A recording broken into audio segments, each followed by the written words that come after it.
ಸಜ್ಜನ ಬಂಧುಗಳೇ, ನೊಂದ ಮನಸ್ಸಿಗೆ ಸಂಜೀವಿನಿಯಾಗಿರುವ ಈ ಧ್ವನಿಗೆ ನಿಮ್ಮದೊಂದು ಲೈಕ್ ಇರಲಿ. ನಮ್ಮ ವಾಹಿನಿಯ ದಿನನಿತ್ಯದ ಸಂಚಿಕೆಗಳನ್ನು ವೀಕ್ಷಿಸುತ್ತಿರುವ ನಿಮ್ಮೂರು ಯಾವುದು? ಮತ್ತ್ಯಾಕೆ ತಡ? ಕಮೆಂಟ್ ಬಾಕ್ಸ್ ಖಾಲಿದೆ. ಆದಷ್ಟು ಬೇಗ ನಿಮ್ಮೂರಿನ ಹೆಸರನ್ನು ಕಾಮೆಂಟ್ ಬಾಕ್ಸ್ನಲ್ಲಿ ತಿಳಿಸಿ. ಒಳ್ಳೆಯವರಿಗಾದ ಮೋಸಕ್ಕೆ ಭಗವಂತನೇ ಉತ್ತರ ಕೊಡ್ತಾನೆ. ಕಾದು ನೋಡಿ. ಒಳ್ಳೆಯವರು ಯಾವತ್ತೂ ಸೋಲಲ್ಲ, ಕೆಟ್ಟವರು ಯಾವತ್ತೂ ಉದ್ಧಾರ ಆಗಲ್ಲ.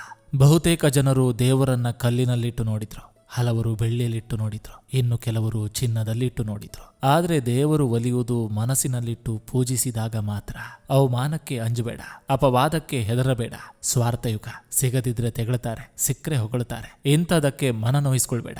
ಚಿಂತಿಸುವುದಂದ್ರೆ ಭಗವಂತನ ವ್ಯವಸ್ಥೆಯನ್ನು ಅವಮಾನಿಸಿದಂತೆ. ಚಿಂತಿಸಬೇಡಿ, ಅವನು ಎಲ್ಲವನ್ನ ನೋಡಿಕೊಳ್ತಾನೆ. ತೊಂದರೆ ಬಂದ್ರೆ ತಾಳ್ಮೆಯಿಂದಿರಿ, ಹಣ ಬಂದಾಗ ಸರಳವಾಗಿರಿ, ಅಧಿಕಾರ ಸಿಕ್ಕಾಗ ಪ್ರಾಮಾಣಿಕವಾಗಿರಿ, ಮತ್ತು ಕೋಪ ಬಂದಾಗ ಶಾಂತವಾಗಿರಿ. ಕಾಲ ಯಾರ ಸುತ್ತುವಲ್ಲ. ನೊಂದವರಿಗೂ ನೋಯಿಸಿದವರಿಗೂ ಒಂದಲ್ಲ ಒಂದು ದಿನ ಮಾಡಿದ ಕರ್ಮಕ್ಕೆ ತಕ್ಕ ಫಲ ಕಾದಿರುತ್ತೆ. ಮಾನವನು ನೀರಿನಲ್ಲಿ ಮೀನಿನಂತೆ ಈಜಬಲ್ಲ, ಆಗಸದಲ್ಲಿ ಹಕ್ಕಿಯಂತೆ ಹಾರಬಲ್ಲ. ಆದರೆ ಏನ್ ಮಾಡಿದ್ರೇನು, ಭೂಮಿಯಲ್ಲಿ ಮಾತ್ರ ಮನುಷ್ಯನಂತೆ ಜೀವಿಸುವುದು ಅವನಿಗೆ ಕಷ್ಟ. ಯಾವ ವ್ಯಕ್ತಿ ಸಂಬಂಧಗಳಿಂದ ಕೇವಲ ನೋವುಗಳನ್ನೇ ಪಡೆಯುತ್ತಾನೋ ಅಂತಹ ವ್ಯಕ್ತಿ ಮತ್ತೆ ಜೀವನದಲ್ಲಿ ಸಂಬಂಧಗಳನ್ನು ಬಯಸುವುದಿಲ್ಲ ಮತ್ತು ಒಂಟಿಯಾಗಿರಲು ಆರಂಭಿಸ್ತಾನೆ. ದೀಪದ ಬೆಳಕಿನಲ್ಲಿ ಒಬ್ಬಾತ ಗೀತೆಯನ್ನು ಓದಬಲ್ಲ, ಮತ್ತೊಬ್ಬಾತ ಕಳ್ಳತನ ಮಾಡಬಲ್ಲ. ಅದು ದೀಪದ ತಪ್ಪಲ್ಲ, ಮನುಷ್ಯನ ಗುಣದ ತಪ್ಪು. ನಿಮ್ಮ ಕೆಲಸ ಮತ್ತು ದೇವರನ್ನ ಪ್ರೀತಿಸಿ, ಯಾಕಂದ್ರೆ ಈ ಇಬ್ಬರು ನಿಮಗೆ ಎಂದಿಗೂ ಮೋಸ ಮಾಡೋದಿಲ್ಲ. ಚಿಂತೆಗಳು ತಲೆಯ ಸುತ್ತ ಹಾರಾಡುವ ಹಕ್ಕಿಗಳಿದ್ದಂತೆ. ಹಾರಾಡಲಿ ಬಿಡಿ, ಆದರೆ ಅಲ್ಲೇ ಗೂಡು ಕಟ್ಟಲು ಅವಕಾಶ ನೀಡಬೇಡಿ. ಮಣ್ಣಿಗೆ ಸಂಸ್ಕಾರ ಕೊಟ್ಟರೆ ಮಡಿಕೆ ಆಗ್ತದೆ, ಸಗಣಿಗೆ ಸಂಸ್ಕಾರ ಕೊಟ್ಟರೆ ವಿಭೂತಿ ಆಗ್ತದೆ, ಚಿನ್ನಕ್ಕೆ ಸಂಸ್ಕಾರ ಕೊಟ್ಟರೆ ಒಡವೆ ಆಗ್ತದೆ. ಹಾಗೆ ಮನುಷ್ಯನಿಗೆ ಸಂಸ್ಕಾರ ಕೊಟ್ಟರೆ ಒಳ್ಳೆಯ ವ್ಯಕ್ತಿ ಆಗ್ತಾನೆ. ಶ್ರೀಕೃಷ್ಣ ಹೇಳ್ತಾರೆ, ನಿನ್ನ ಮನಸ್ಸು ಒಳ್ಳೆಯದಾಗಿದ್ರೆ ಎಲ್ಲವೂ ನಿನ್ನ ವಿರುದ್ಧವಾಗಿರ್ತದೆ, ಆದರೆ ಸಮಯ ನಿನ್ನ ಪರವಾಗಿರ್ತದೆ, ಚಿಂತಿಸಬೇಡ ಎಂದು. ಕಣ್ಣು ಚೆನ್ನಾಗಿದ್ರೆ ನಾವು ಜಗತ್ತನ್ನ ನೋಡ್ಬೋದು, ಆದರೆ ನಾಲಿಗೆ ನಡತೆ ಚೆನ್ನಾಗಿದ್ರೆ ಜಗತ್ತೇ ನಮ್ಮತ್ತ ನೋಡ್ತದೆ. ಸಮಸ್ಯೆ ಬಂದಿತೆಂದು ಭಯಪಡಬೇಡಿ, ಆ ಸಮಸ್ಯೆಗೆ ನಿಮ್ಮಲ್ಲೇ ಪರಿಹಾರ ಇದೆ. ತಾಳ್ಮೆ ಹುಡುಕಿ, ಯಾಕಂದ್ರೆ ಈ ಭೂಮಿ ಮೇಲೆ ಕೇವಲ ಬೆಂಕಿ ಅಷ್ಟೇ ಅಲ್ಲ, ಅದರ ಜೊತೆಗೆ ನೀರು ಕೂಡ ಇದೆ. ನಮ್ಮ ಬದುಕೇ ಒಂದು ಹೋರಾಟ. ಈ ಹೋರಾಟದಲ್ಲಿ ನಾವು ಮಾಡುವ ಕಾರ್ಯವನ್ನು ಪ್ರಾಮಾಣಿಕವಾಗಿ ಮಾಡಬೇಕು. ಏನಾಗಬೇಕು ಅದು ಆಗೇ ತೀರ್ತದೆ. ಅದನ್ನು ತಡೆಯಲು ನಮ್ಮಿಂದ ಸಾಧ್ಯವಿಲ್ಲ. ಬಹಳಷ್ಟು ಸಲ ಕಣ್ಣು ಆಸೆ ಪಟ್ಟ ವಸ್ತುಗಳೇ ಸಿಗಲ್ಲ, ಅಂಥದ್ರಲ್ಲಿ ಮನಸ್ಸು ಆಸೆ ಪಟ್ಟಿದ್ದು ಸಿಗುತ್ತಾ? ನಮ್ಮ ಜೀವನ ಹೇಗೆ ಎಂದು ದೇವರೇ ಬರೆದು ಕಳಿಸಿರುವಾಗ ಮತ್ತೆ ಮತ್ತೆ ದೇವರನ್ನೇ ಕೇಳಿದ್ರೆ ಏನು ಉಪಯೋಗ? ದೇವರ ಹತ್ತಿರ ಹೇಳಬೇಡಿ ನನ್ನ ಹತ್ತಿರ ಸಮಸ್ಯೆಗಳಿವೆ ಎಂದು, ಆದರೆ ಸಮಸ್ಯೆಗಳಿಗೆ ಹೇಳಿ ನನ್ನ ಜೊತೆ ಭಗವಂತನಿದ್ದಾನೆಂದು. ಜೀವನದಲ್ಲಿ ಯಾವುದಕ್ಕೂ ಪಶ್ಚಾತ್ತಾಪ ಪಡಬಾರದು. ಒಳ್ಳೆಯದಾದ್ರೆ ಅದ್ಭುತ ಎಂದು ಭಾವಿಸಬೇಕು, ಕೆಟ್ಟದಾದ್ರೆ ಅದೊಂದು ಅನುಭವ ಎಂದು ಪರಿಗಣಿಸಬೇಕು. ವ್ಯಕ್ತಿಗಿಂತ ವ್ಯಕ್ತಿತ್ವ ದೊಡ್ಡದು. ಕೆಲವು ಸಮಯವೇ ಹಾಗೆ, ಸಣ್ಣ ತಪ್ಪಿನಿಂದ ಎಲ್ಲವೂ ನಾಶವಾಗಿ ಬಿಡ್ತದೆ. ನೀವು ಯಾರಿಗೆ ಏನನ್ನು ಕೊಡ್ತೀರೋ ಅದನ್ನೇ ಮರಳಿ ಪಡಿತೀರಾ. ಸಮುದ್ರವು ತನ್ನ ನೀರನ್ನು ಮೋಡಗಳಿಗೆ ನೀಡಿತು, ಮೋಡವು ಮಳೆಯಾಗಿ ಸುರಿದು ನದಿಯಾಗಿ ಹರಿದು ಪುನಃ ಸಮುದ್ರ ಸೇರ್ತದೆ. ಯಾರೋ ನಿನ್ನನ್ನು ಅವಮಾನಿಸ್ತಾರೆ ಎಂದು ನೀನು ಎಂದಿಗೂ ಕುಗ್ಬೇಡ. ನಿಂದಕರಿಗೆ ವಜ್ರ ಮತ್ತು ಗಾಜಿನ ವ್ಯತ್ಯಾಸ ತಿಳಿದಿರೋದಿಲ್ಲ. ವಿಧಿ ಬರೆದದ್ದನ್ನು ಯಾರು ಕಸಿದುಕೊಳ್ಳಲು ಸಾಧ್ಯವಿಲ್ಲ. ಆದರೆ ದೇವರಲ್ಲಿ ನಂಬಿಕೆ ಇದ್ರೆ ನಿಮ್ಮದಾಗದಿದ್ದು ಸಿಗ್ತದೆ. ಜೀವನ ಅನ್ನೋದು ಒಂದು ಸಮುದ್ರ ಇದ್ದಂತೆ. ಯಾವಾಗ ಯಾವ ಅಲೆ ಬಂದು ಅಪ್ಪಳಿಸ್ತದೆ ಎಂದು ಯಾರಿಗೂ ತಿಳಿದಿಲ್ಲ.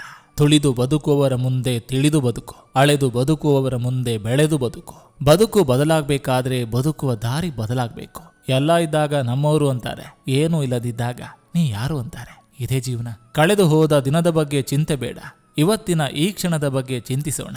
ಮಾತ್ ಕಲಿಯೋಕೆ 3 ವರ್ಷ ಬೇಕು, ಅದೇ ಹೇಗ್ ಮಾತಾಡಬೇಕು ಅಂತ ಕಲಿಯೋಕೆ ಜೀವನ ಪೂರ್ತಿ ಬೇಕು.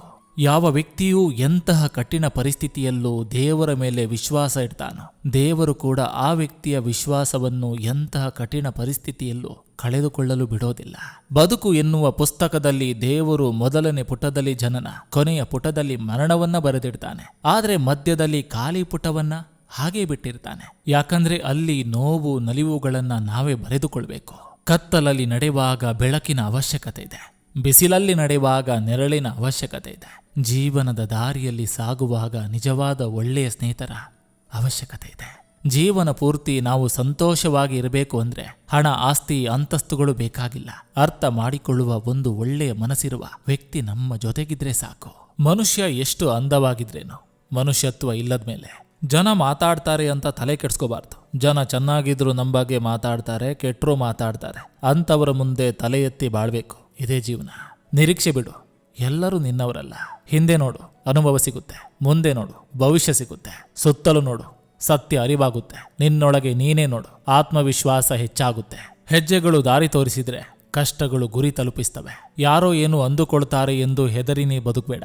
ಆಡಿಕೊಳ್ಳೋರು ಯಾರು ಬಂದು ನಮ್ಮ ಜೀವನ ನಡೆಸೋದಿಲ್ಲ. ನಮ್ಮ ಜೀವನವನ್ನ ನಾವೇ ನಡೆಸಬೇಕು. ಎಲ್ಲಿ ತುಂಬಾ ನಿಯತ್ತಾಗಿರ್ತೀವೋ ಅಲ್ಲೇ ಹೆಚ್ಚು ನೋವು ಸಿಗೋದು. ವಾದ ಮಾಡಿ ನೋವು ಅನುಭವಿಸೋದಕ್ಕಿಂತ ಹೌದು ನನ್ನದೇ ತಪ್ಪು ಎಂದು ಮೌನವಾಗಿರೋದು ಉತ್ತಮ. ಒಬ್ಬ ಮನುಷ್ಯನಿಗೆ ಹೆಚ್ಚು ತಿಳಿದಾಗ ಅವನು ಏಕಾಂಗಿ ಆಗ್ತಾನೆ. ಒಳ್ಳೆಯ ಸಂದರ್ಭಕ್ಕೆ ಹೆಚ್ಚಿನ ಸಮಯ ಬೇಕಾಗ್ತದೆ. ಮೈ ಮೇಲೆ ಹರಕಲು ಬಟ್ಟೆ ಇದ್ದರೂ ಪರವಾಗಿಲ್ಲ, ಮನಸ್ಸಲ್ಲಿ ಹರಕಲು ಯೋಚನೆ ಇರಬಾರದು.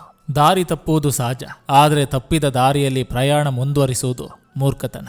ನಿಮಗೆ ಸಿಗುವ ಪಾಲನ್ನ ಕೇಳಿ ನೋಡಿ, ಎಲ್ಲ ಸಂಬಂಧಗಳ ಮುಖವಾಡ ಕಳಚಿ ಬೀಳುತ್ತದೆ. ನಿಮಗೆ ಸಿಗುವ ಪಾಲನ್ನು ಬಿಟ್ಟು ನೋಡಿ, ಎಲ್ಲ ಮುಳ್ಳುಗಳು ಗುಲಾಬಿ ಹೂಗಳಾಗ್ತವೆ. ಜೀವನದಲ್ಲಿ ವಿದ್ಯೆಯಷ್ಟೇ ವಿನಯವೂ ಮುಖ್ಯ, ಜ್ಞಾನದೊಂದಿಗೆ ಸಂಸ್ಕಾರವೂ ಮುಖ್ಯ.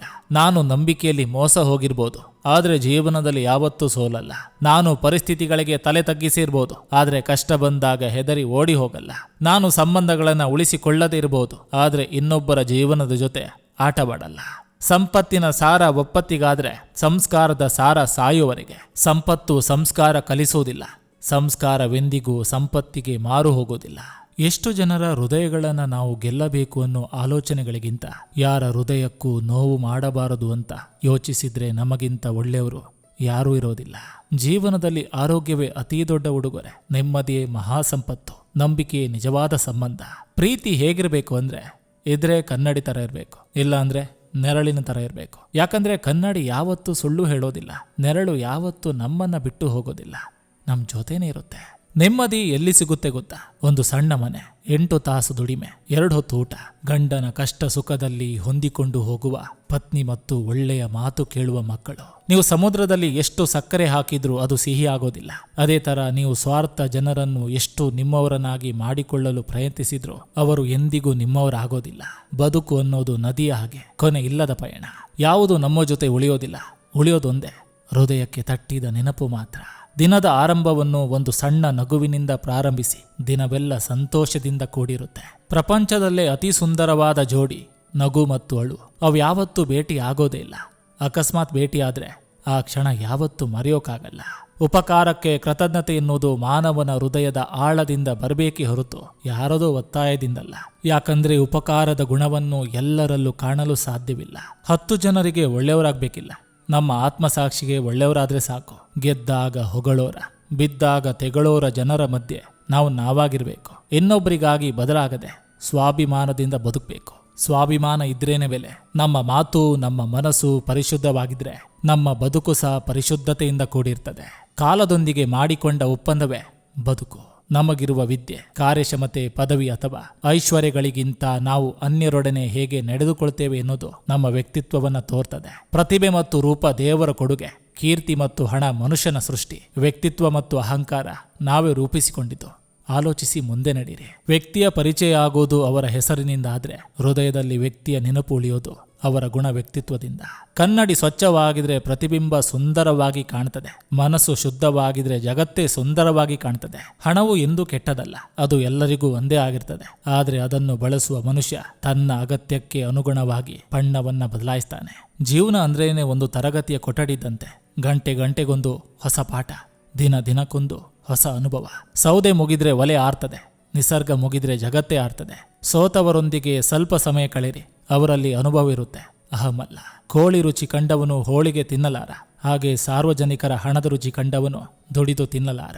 ಕಷ್ಟದ ಕೆಲಸ ದೇಹಕ್ಕೆ ನೋವೆನಿಸಿದ್ರು ಮನಸ್ಸಿಗೆ ನೆಮ್ಮದಿಯನ್ನೇ ಕೊಡ್ತದೆ. ಅದಕ್ಕೆ ದೇವರುಗಳೆಲ್ಲ ಬೆಟ್ಟದ ಮೇಲೆ ಕುಳಿತಿರೋದು, ಅವರನ್ನ ನೋಡಲು ನಾವು ಸ್ವಲ್ಪ ಕಷ್ಟಪಡಲಿ ಅಂತ. ನಯ, ವಿನಯ, ವಿನಮ್ರತೆ ನಮ್ಮ ದೌರ್ಬಲ್ಯವಲ್ಲ, ಇದು ನಮ್ಮ ಶಕ್ತಿ. ಬದುಕಬೇಕು ಯಾರಿಗೂ ನೋವು ಬಯಸದೆ, ನೋವಿದ್ದರೂ ತಿಳಿಸದೆ.